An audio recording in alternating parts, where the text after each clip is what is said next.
হযরত আব্দুল্লাহ ইবনে আব্বাস রাদিয়াল্লাহু আনহু দুইজন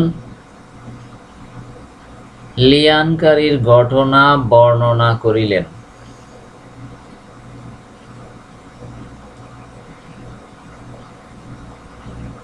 তখন আব্দুল্লাহ ইবনে শাদ্দাদ রাদিয়াল্লাহু আনহু বলেন,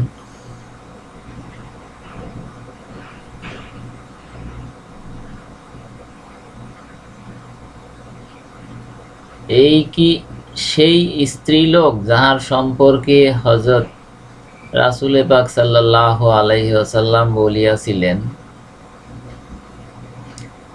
যদি বিনা প্রমাণে কোনো স্ত্রীলোককে রজম করিতাম,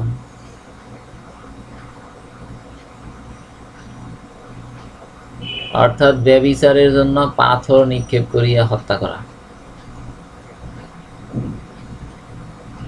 তিনি বলিলেন, না, সেই স্ত্রীলোকটি প্রকাশ্যে অশ্লীল কাজ করিয়াছে।